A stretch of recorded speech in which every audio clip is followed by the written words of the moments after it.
Assalamualaikum warahmatullahi wabarakatuh. Alhamdulillah wassalatu wassalamu ala Rasulillah wala haula wala quwata illa billah. Selamat datang di channel kami. Selamat menyaksikan mengaji bersama. Mudah-mudahan channel ini bermanfaat bagi kita semua. Terima kasih. Assalamualaikum warahmatullahi wabarakatuh. Fatihah. A'udzubillahi minasyaitonir rajim. Bismillahirrahmanirrahim. Rabbil alamin arrahmanir rahim. Shiratal ladzina an'amta 'alaihim ghairil maghdubi 'alaihim waladdallin.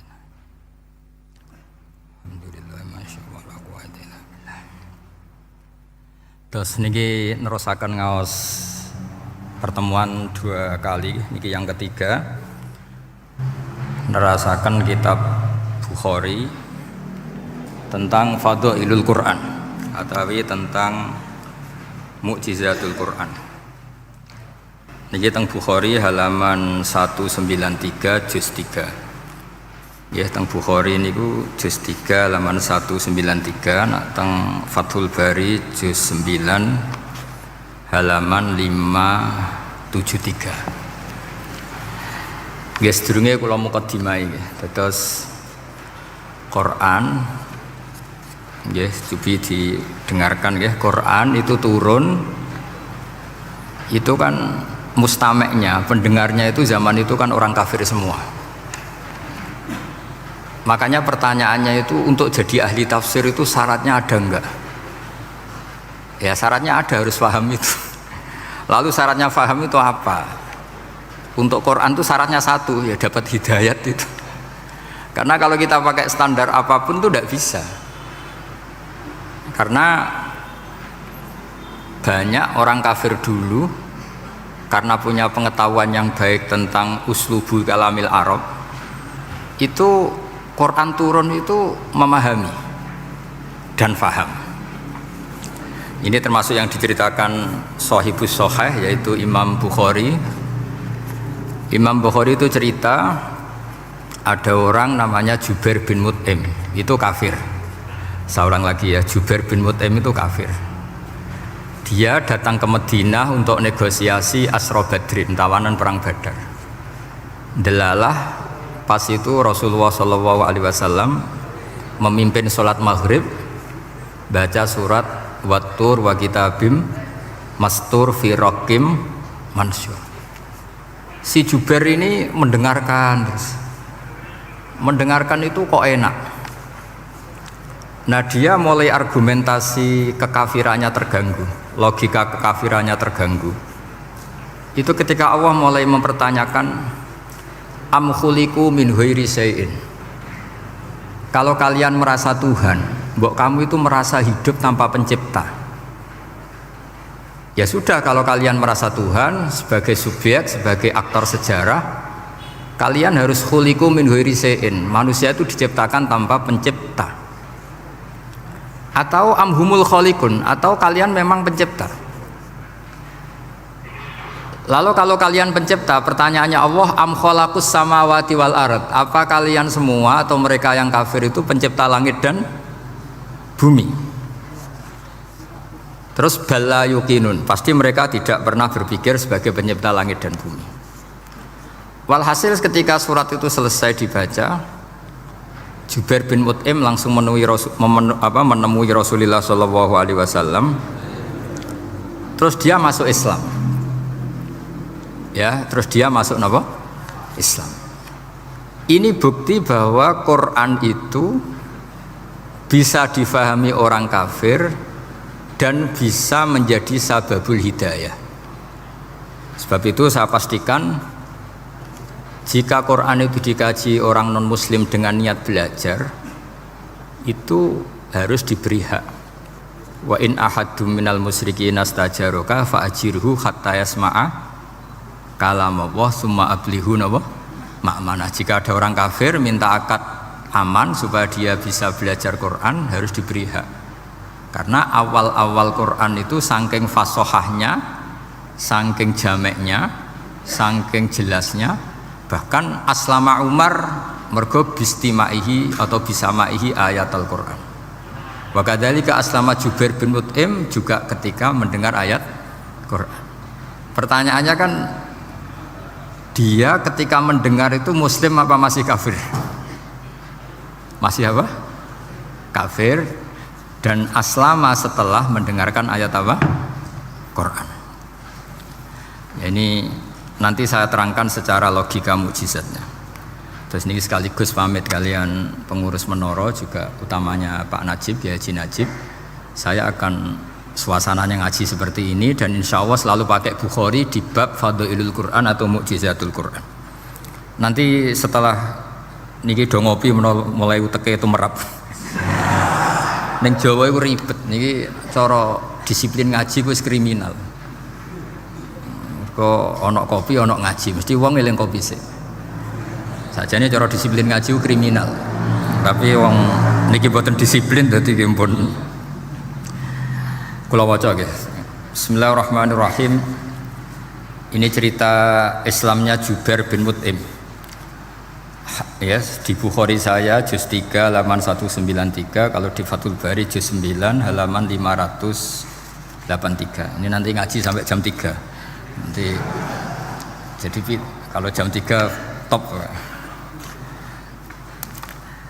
Kau yang berketok sampean seneng nanti jam 3. Nah, kita ora paham nggih seperempat jam.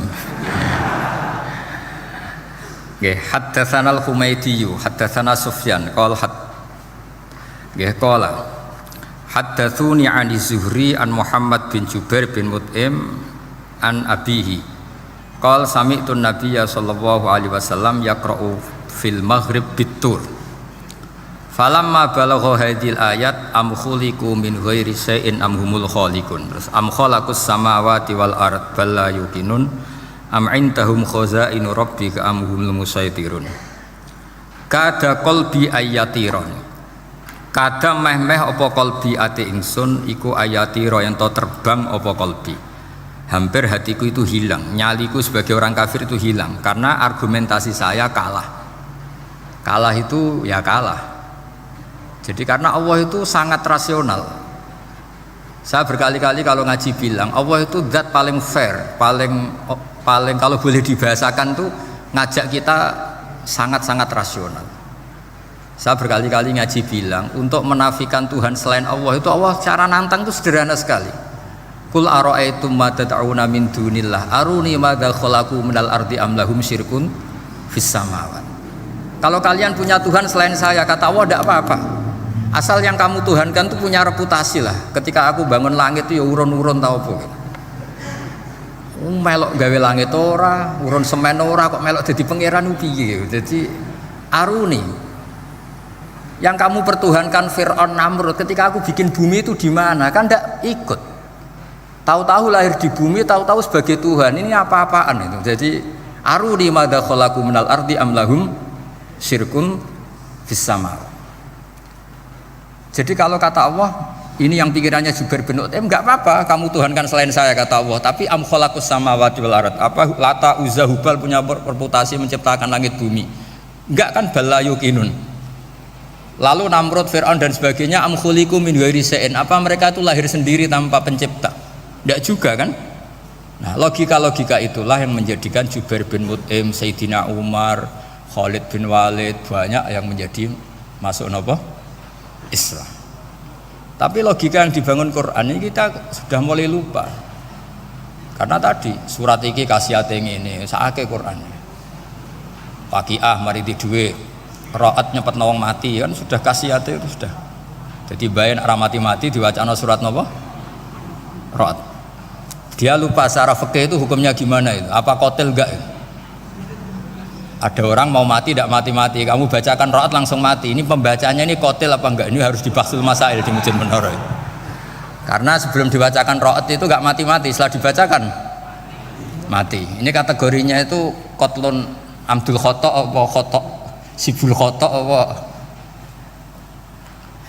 Jadi Quran itu menjadi hilang mukjizatnya kalau kita terus ngomong kasiat ya. Waqiah terus mari di duwe, Ra'at nyepet nawang napa? Mati. Terus surat Baqarah itu mari tolak napa? Apa terkenalin? Tolak santet ya.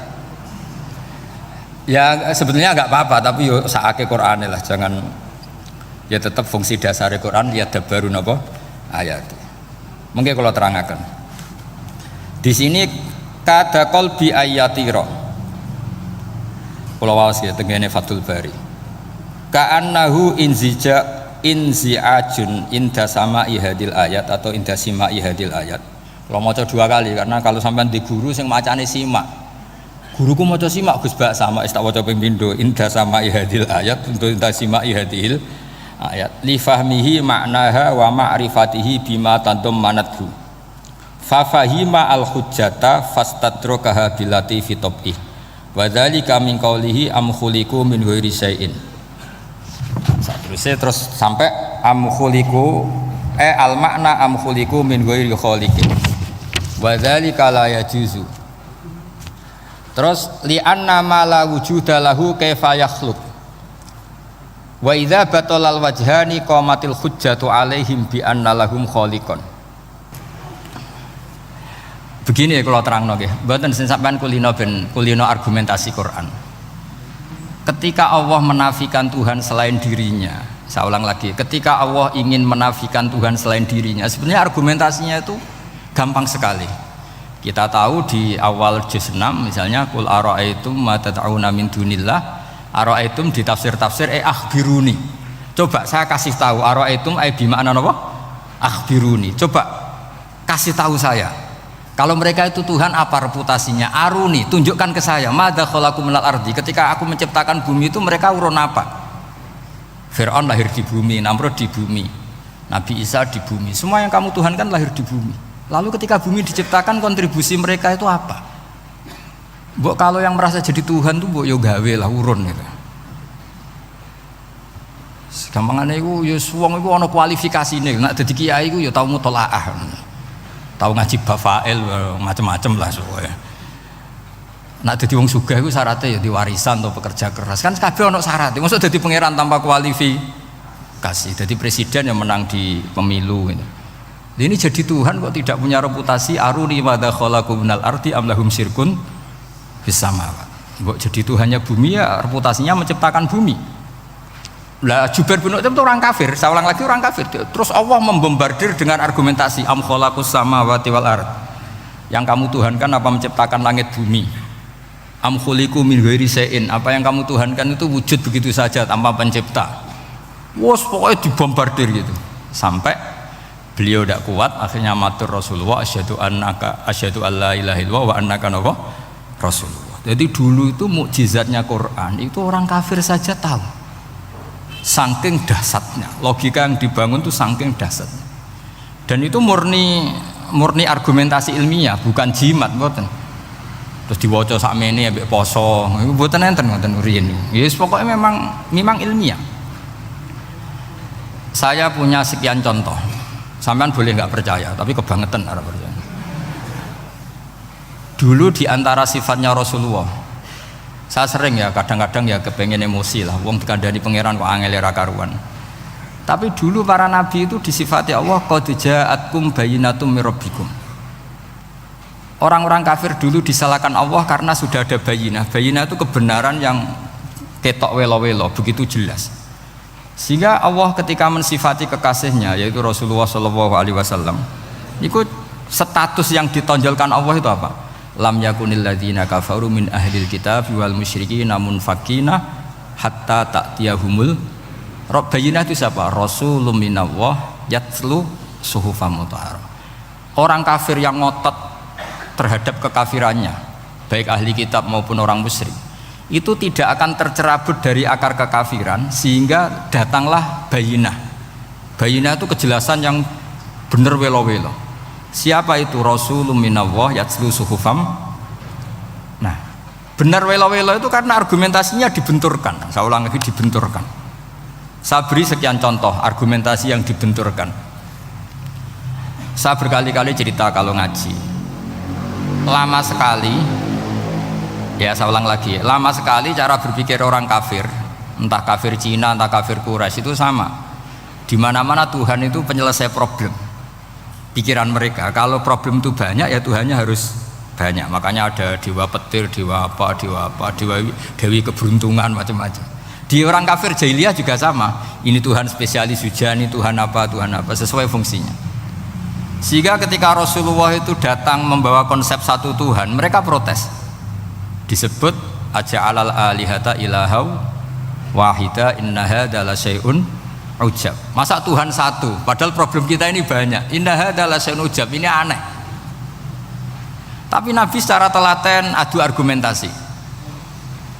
Kalau kamu sebagai pembantu, sebagai budak, lalu majikan Anda banyak, semuanya punya perintah yang beda-beda. Kamu suka apa enggak? Ya tidak suka Muhammad.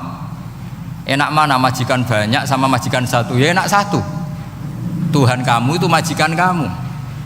Kalau Tuhan kamu majikan kamu, kalau Tuhannya banyak, perintahnya beda-beda, habis kamu. Ya sudah, amat Tuhannya satu saja.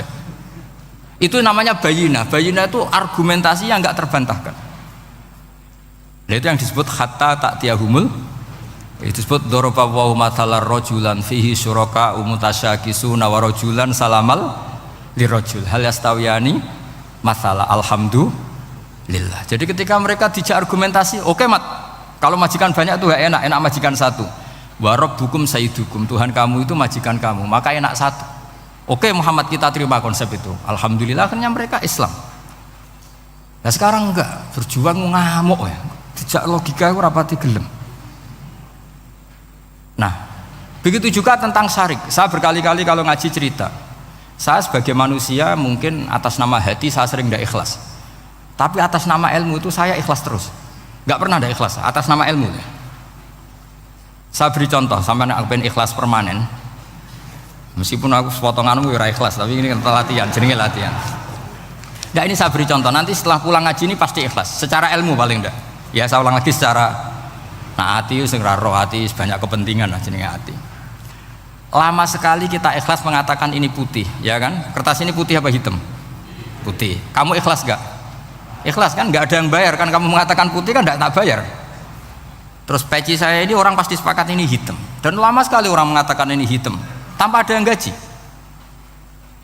Nah kenapa kita ikhlas? Karena memang faktanya ini putih, sehingga kita katakan putih. Peci hitam faktanya juga hitam, sehingga kita katakan. Pertanyaannya, kenapa ketika Allah kamu katakan Tuhan, kamu udah ikhlas? Padahal kamu mengatakan ini putih-putih, gak ada yang gaji juga mau. Alasannya apa? Karena ini fakta. Dia betul. Sekarang Allah Tuhan itu fakta apa enggak? Fakta. Loh kenapa untuk mengatakan Allah Tuhan kamu nunggu apa? Lho iku ngawur tau ora cara ilmu. Mboten ngawur mboten. Ngawur kan? Harusnya kalau mengatakan fakta itu yang ikhlas. Putih kita katakan putih, hitam kita katakan hitam, meskipun nggak ada yang bayar. Nah itu ilmu. Maka kalau kita dengan ilmu nyembah Allah mesti ikhlas. Ya Allah memang kau Tuhan ya tak sembah. Atas nama ilmu loh, saya ulang lagi, atas nama. Tapi kalau atas nama hati, Gusti nggih nyembah nggih nyembah lah Gusti nyuwun opah lah kula ini kan. Maksudnya ku yo piye no, dadi ribet. Makanya di bab fakta itu Allah ngendikan waman azlamu mimman abadani li jannatin aw narin laulam akhluq jannatan wala naron alam akun ahlan al-ta'ah. Siapa yang lebih zalim ketimbang orang yang menyembah saya yang karena takut surga atau ingin masuk surga atau takut neraka. Andai kan saya sebagai Tuhan tidak menciptakan surga atau neraka, apa terus saya tidak dituhankan? Umpama pangeran ragai swarga neraka tetap pangeran tora, tetap pangeran kan? Jadi ilmu itu beda dengan rasa, ilmu itu pasti objektif. Nah, dulu saya ulang lagi, orang kafir itu dijak begitu itu mau. Sehingga ketika mereka Islam hari pertama saat itu juga langsung ikhlas karena logikanya permanen. Saya beri contoh ya. Orang kafir itu kan pernah nganggap fungsi Lata, Uzza, Hubal, Manat itu setingkat sama Allah. Padahal mereka oleh mereka dianggap syarik, dianggap setara, dianggap mitra, dianggap sederajat dengan Allah. Sehingga mereka diceritakan Allah balhum qaumu ya'dilun. Mereka komunitas kaum yang menyamakan selain Allah dengan Allah. Padahal gak mungkin kan, selain Allah setara dengan Allah kan gak mungkin. Iku dulu lan nerangno kangelane sak boleh. Cara gurune kuwi. Iki gurune Kanjeng Nabi Muhammad sallallahu alaihi wasallam. Iku nerangkan sekali itu orang kafir paham semua dan semuanya masuk Islam. Itu hebatnya bayinah hatta ta'tiyahumul bayin. Nabi cara nerangkan diajari Allah begini. Misalnya saya kerja keras, kemudian beli Innova. Ya, atau adol warisan beli Innova. Kemungkinannya kan kerja keras atau warisan. Utawa ngerayu mertua kelar tuku Innova, kemungkinan itu sing rodok dake itu jalur pintas ngerayu mertua. Lewat bojone maksudnya. Semacam-macam lah. Apapun itu ciri khas pemilik itu nggak ingin orang lain itu setara dengan dia. Kue kerja keras nabung puluhan tahun beli Innova, kemudian teman kamu udah ikut beli, cara menguasai Innova itu sama dengan kamu. Nak nyiler atau pamit atau bensin ini, enak ide. Kue mangkel gak kira-kira? Kamu punya rumah, sono wong mlebu slonang-slonong kayak pemilik, kamu mangkel gak? Mangkel.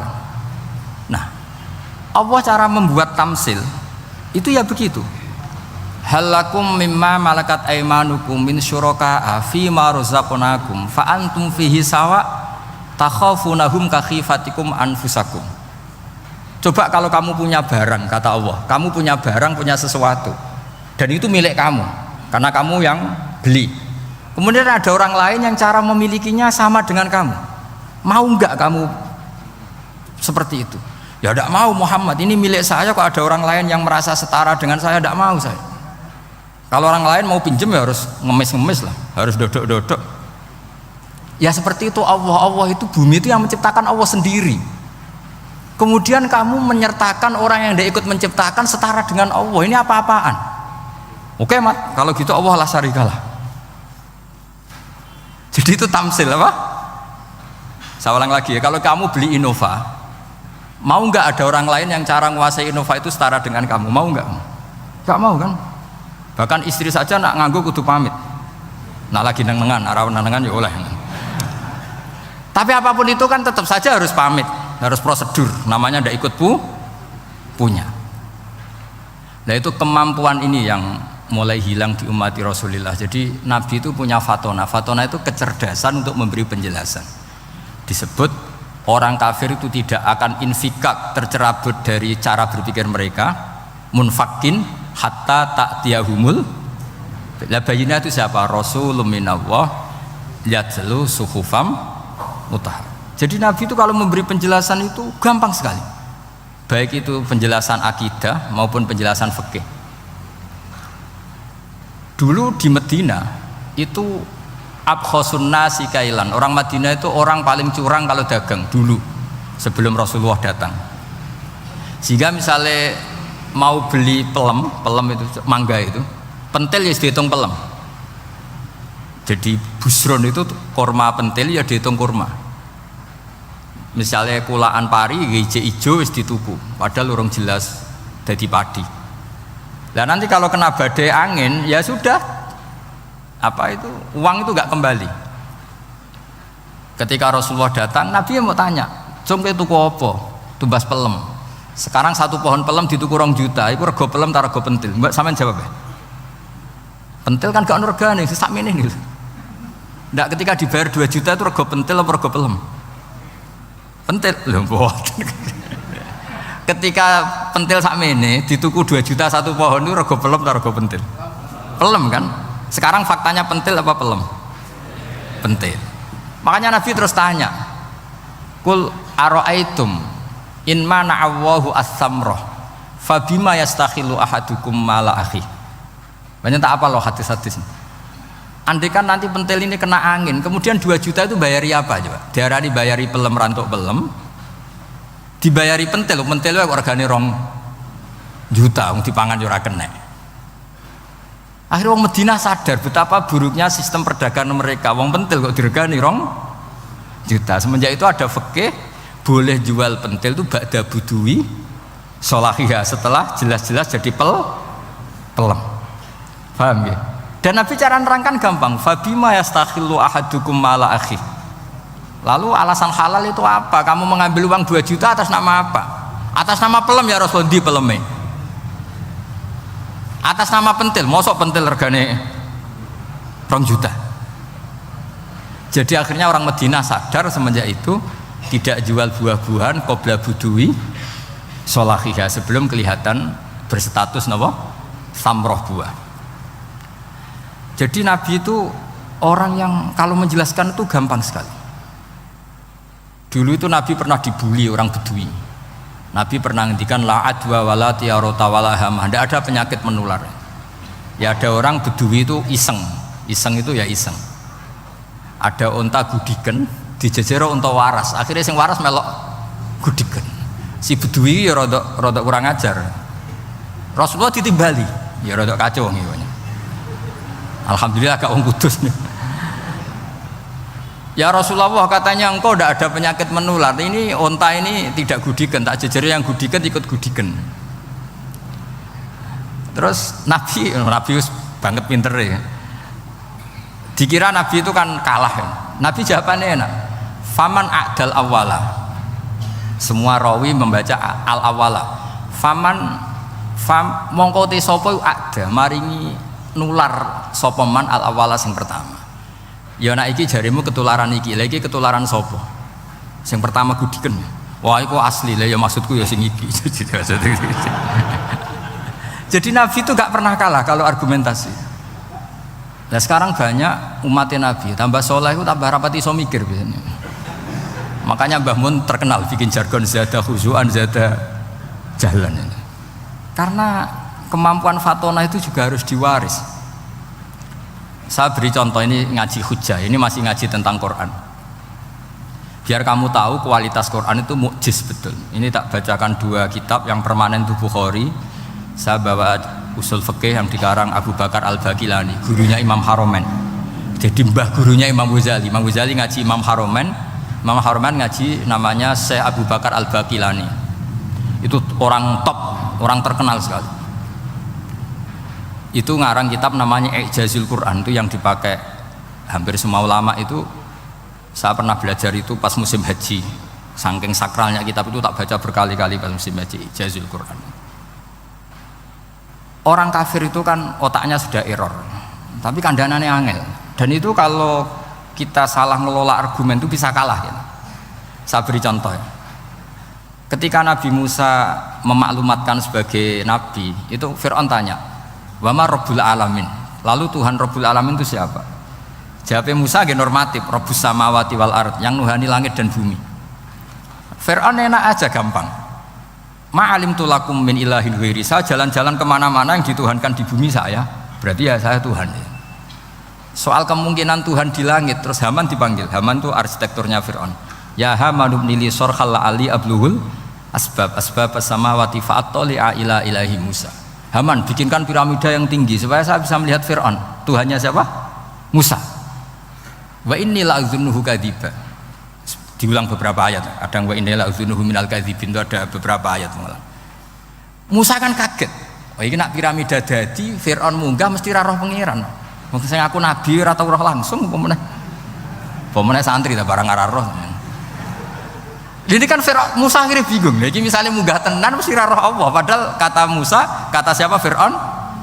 Ibnili sorkhal la'ali abluhul asbab as-samawati fa'attali'a ila ilahi Musa. Kemudian saya bisa melihat Tuhannya siapa? Musa. Wah jari Musa, wah prono iki nak munggah tenan tetep ra roh Allah, jari Allah gak ono. Wong Fir'aun wis kadung geblek. Angger gak roh berarti gak ono. Apa yang dilakukan Nabi Musa? Beralih argumen. Saya ulang lagi, beralih argumen. Ya sudah, definisinya tidak seperti itu. Tuhan definisinya tak rubah. Rabbukum wa rabbu abaikumul awalin. Saya mengerani buyutem. Wah, itu langsung sak majelis separuh itu iman. Wah, ini nak Fir'aun pangeran, buyut-buyutnya rano pangeran. Karena pangerannya datang terlambat. Ini aneh, pangeran dhisik buyute piye? Wong buyute ra pangeran kok putune pangeran. Akhirnya Fir'aun langsung cara Jawa asemane wah entek. Nah, makanya kalau Syekh Nawawi ngendikan, kalau debat kok wis muring-muring wis ra ilmiah.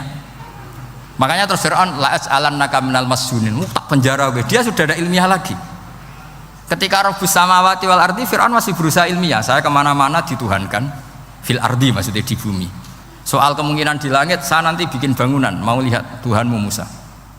Tapi ketika dipojokkan dengan Rabbukum wa rabbu abaikumul awalin, yang nuhani nenek moyang kamu, entek Fir'aun.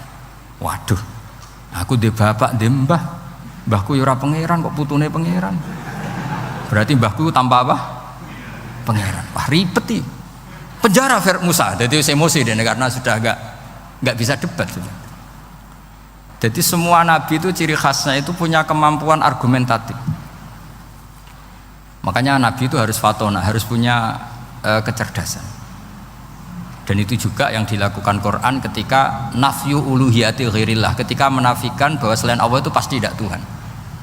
Ya tadi, kalau Allah itu punya pesaing sebagai Tuhan, ya namanya Tuhan, reputasinya ya aruri madza khalaqu minal ardi am lahum syirkun fis samawat.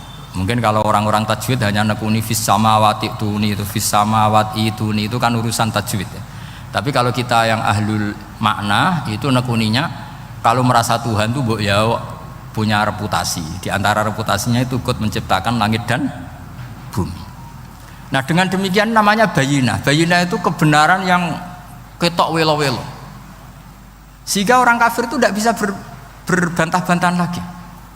Nah, ini disebut lam yakunil ladzina kafaru min ahlil kitab wal musyrikina munfakina hatta ta'tiyahumul bayinah. Bayinah itu siapa? Rasulun minallah yatlu suhufam mutahharah. Makanya orang kafir dulu itu matur nuwun tenan mbek Islam. Mergo qad ja'atkum bayyinatum mir rabbikum. Bayinah itu harus ada. Makanya kita sekarang harus sesering mungkin bikin bayinah.